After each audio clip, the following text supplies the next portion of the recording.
রাজ্য বিধানসভার অধিবেশন বসছে এবং এবারের অধিবেশন 3 দিনের জন্য হচ্ছে। এই কথা বিএসি বৈঠক শেষে সংবাদ মাধ্যমের মুখোমুখি হয়ে জানানো হয়। অধ্যক্ষ এবং বলা যেতে পারে অন্যান্য মন্ত্রীরা বা বিএসি সদস্যরা সংবাদ মাধ্যমের মুখোমুখি হয়ে প্রতিক্রিয়া ব্যক্ত করতে গিয়ে নানা বিষয় উত্থাপন করেছেন। বিএসির বৈঠকের পাশাপাশি এদিন আরো একটি সুসংবাদ রাজ্যের জনগণের উদ্দেশ্যে দিলেন মন্ত্রী রতনলাল নাথ।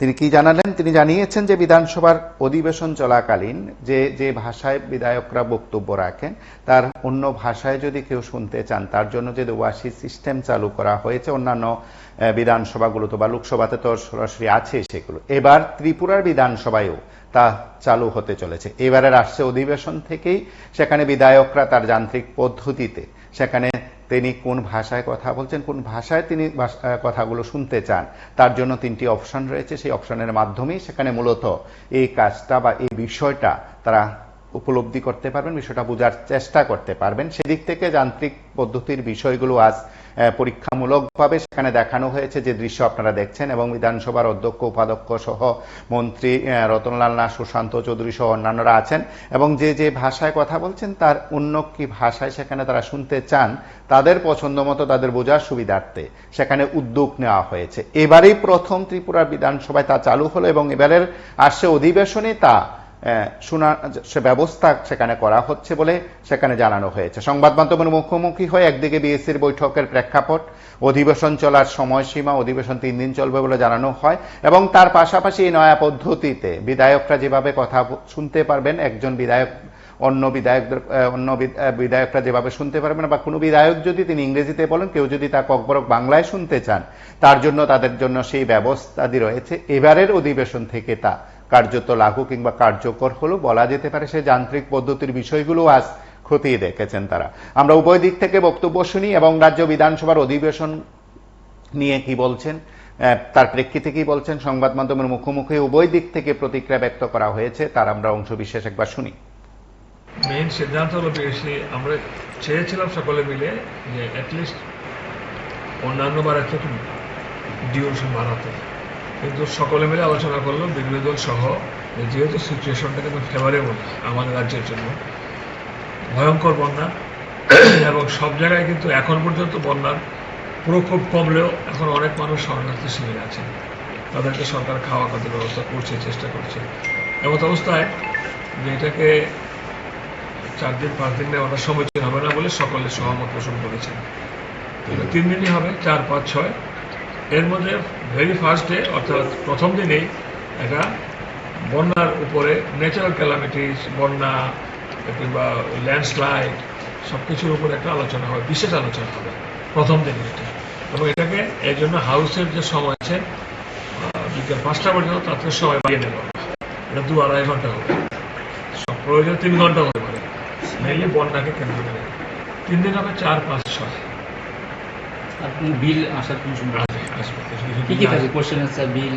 কোশ্চেন আনসার থাকবে, তো আছে সহজভাবে বিল থাকবে, তারপরে আমাদের যে ইয়েগুলো আছে রেফারেন্স, কয়টা বিল আসবে আর এগুলো পরে আসবে, কত বলেনি কত বিল আসবে আপনি স্পিড আছে আপনার মুখ, না এটা হাউসে জানতে পারবেন।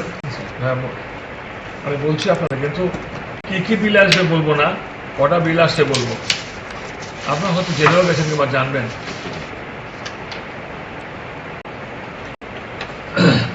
3টে তো আছে, হাউসিং বোর্ডের উপরে আছে, তারপরে অ্যাপ্লিকেশন বিল আছে, তারপরে হাউসিং বোর্ড অ্যাপ্লিকেশন বিল, 3টে বিল কনফার্ম। আরেকটা আসবে, কতগুলো আসবে বিধায়কদের জন্য, যেমন বিধায়ক যারা সবাই মিলে সিদ্ধান্ত নিয়েছি যারা একবারের জন্য বিধায়ক হয়েছেন, একবার মিলে ফুল টার্মস না, শপথ নিয়েছেন যে সকল বিধায়করা যে কোনো দলেরও, উনি পার্মানেন্টলি বিধায়করা যে সুযোগ সুবিধা পান সেই সুবিধাগুলো পাবেন। মানে আফটার রিটায়ারমেন্ট কিংবা বিধায়ক এক টার্মসে রইলেন, সেকেন্ড টার্ম থার্ড টার্ম নেই, ওই এক টার্মসের বিধায়ক থাকার সময় যে সুযোগ সুবিধা পেতেন কিংবা পান, একদিনের জন্য বিধায়ক হলেও শপথ হলে সেই সুযোগ সুবিধা পাবেন। কোনো বেসরকারি বিল আসছে জানবেন? বেসরকারি বিল এখন পর্যন্ত মনে হয়নি। ওই তো আমাদের যে রেফারেন্স, কলিং অ্যাটেনশন আর প্রাইভেট মেম্বার আসবে। প্রাইভেট মেম্বার রেজলিউশন তো বেসরকারি ফ্রাইডে। এটা কততম বিল না প্র্যাকটিক্যালি, মোশন। এটা কততম বিধানসভা অধিবেশন? এটা হলো 13তম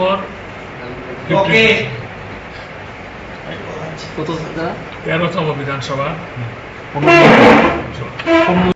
দীর্ঘদিনের ধরেই সদস্যরা বলছিল যে ককবরক ভাষা বললে যারা বেঙ্গলি বাংলা ভাষায় কথা বলে তারা বুঝতে অসুবিধা হয়, এবং অনেকে আবার ইংরেজি পছন্দ করে। আবার ইংরেজি বললে যেন ককবরক ভাষাভাষীর লোক যেন বুঝতে পারে ককবরক ভাষায়, ইংরেজি বললে যেন বাঙালি ভাষার লোক বুঝতে পারে বাংলা ভাষায়। এই জন্য 3টা ল্যাঙ্গুয়েজকে একসাথে যেন শুনতে পারে, যেই ভাষায় কথা বলুক বাকি 2টা ভাষা অলরেডি ট্রান্সলেট এট এ টাইম করতে থাকবে। তো এটা খুব সুন্দর পদ্ধতি করেছে। আমরা চাই আমাদের রাজ্যের ভাষাগুলি সমৃদ্ধ হোক, এবং বিশেষ করে বাংলা এবং ককবরক আমাদের রাজ্যের ভাষা। এটা যেন আমরা আরো বেশি করে মানুষের কাছে পৌঁছতে পারে, এবং বিধানসভার অধ্যক্ষ এবং বিধানসভার সদস্যরা মিলে এই সিদ্ধান্ত নিয়েছে, এবং অধ্যক্ষ এই ব্যাপারে উদ্যোগ নিয়েছেন, আমাদের রাজ্য সরকার এই উদ্যোগ নিয়েছেন। এটা খুব ভালো দিক। আপনারা দেখেছেন আমরা একজনের ককবরক ভাষা বলছিল, আমি কিন্তু কানে লাগিয়ে আমি বাংলাতে বুঝছি, আবার সুশান্ত বাবু ইংরেজি পছন্দ করে, উনি আবার ইংরেজিতে বুঝতে পারছে যে ককবরকে কি বলছে লোকটা। এই যে জিনিসটা এটা খুব ক্লিয়ার হয়ে গেছে, খুব সুন্দর ডিসিশন। এবং আমরা অতীতেও বলেছিলাম, কিন্তু আগের সরকার এটা করেনি, আমাদের সরকার এসে এই একটা উদ্যোগ, এটা সারা রাজ্যে ছড়িয়ে পড়া উচিত। আমরা চাই ডেমোক্রেসি, গণতন্ত্র আরো বেশি জোরদার হোক, এবং প্রতিটি ভাষার মানুষ যেন তার মনের কথা খুলে বলতে পারে, আবার অন্য ভাষার লোক যেন সে বুঝতে পারে উনি কি বলছেন, নতুবা মিসআন্ডারস্ট্যান্ডিং হয়, ভুল বোঝাবুঝি হয়। এই জিনিসটা অনেকদিন পরে শুরু হতে যাচ্ছে। প্রাথমিক পর্যায়ে টুকটাক একটু অসুবিধা হতে পারে, কিন্তু ধীরে ধীরে ঠিক হয়ে যাবে। আমরা আজকে বিএসসির মিটিং ছিল, একজন ছাড়া বাকি সবাই এসছে। বিরোধী দলের সদস্য ছিলেন, বিশেষ করে জিতেন বাবু বিরোধী দল নেতা ছিলেন, শুধু কংগ্রেসের একজন প্রতিনিধি আসেননি, বাকি সবাই এসেছে। 3 দিনের হাউস, সর্বসম্মতিক্রমে 3 দিনের হাউস। এটা কারণ সবাই জানে যে বর্তমানে রাজ্যে বন্যার ফলে বিরাট ক্ষতি হয়ে গেছে।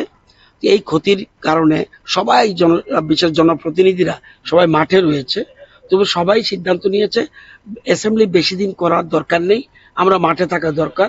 শুধু 3 দিনের জন্য করলেই না করলেই নয়, সেজন্য 3 দিনে নিয়ে আলোচনা হবে।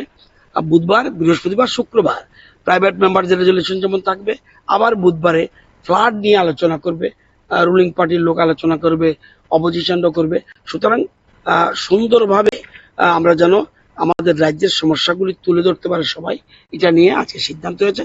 বিএসসি সবাই এবং যদি কোনো বিল আসে, 2টো বিল আসবে এমনি, এবং এর বাইরেও একটা গভর্নমেন্ট বিল আসতে পারে, সবগুলি আর আলাদা করে বিএসসি ডাকার দরকার নেই। স্পিকারকে আমরা দায়িত্ব দিয়ে দিয়েছি, উনি এগুলি অ্যাডজাস্ট করে নেবেন। প্রথম দিনেই কোশ্চেন টোশ্চেন থাকবে, এবং যে বিলগুলি আসবে সেগুলি উত্থাপন করা হবে। বিলগুলি নিয়ে আলোচনা হবে একদম ফ্রাইডে। আর বুধবারে ফ্লাড নিয়ে আমাদের সরকার কি কি করছে, কেন্দ্রীয় সরকার কি দিয়েছে, আমাদের রিলিফ কি দিচ্ছে, আমার পাশে খাদ্যমন্ত্রী আছেন, এবং খুব সুষ্ঠুভাবে রিলিফ বিলি হচ্ছে, এবং আমাদের কেন্দ্রীয় সরকার সাহায্য করছে, অন্যান্য রাজ্য থেকে আমাদের সাহায্য আসছে। সবাই মিলেমিশে আমরা এই অবস্থায় যাতে মানুষের পাশে দাঁড়াতে পারি, আজকে বিএসসি মিটিংয়ে আলোচনা। এবং বিএসসির শুরুতেই যারা এই বন্যায় বিশেষ করে নিহত হয়েছেন, মারা গেছেন, তাদের আত্মার সদ্গতি কামনা করে আমরা 1 মিনিট নীরবতা পালন করছি। বুধবার, বৃহস্পতিবার, শুক্রবার, 4 তারিখ, 5 তারিখ, 6 তারিখ, 4 সেপ্টেম্বর, 5 সেপ্টেম্বর, 6 সেপ্টেম্বর।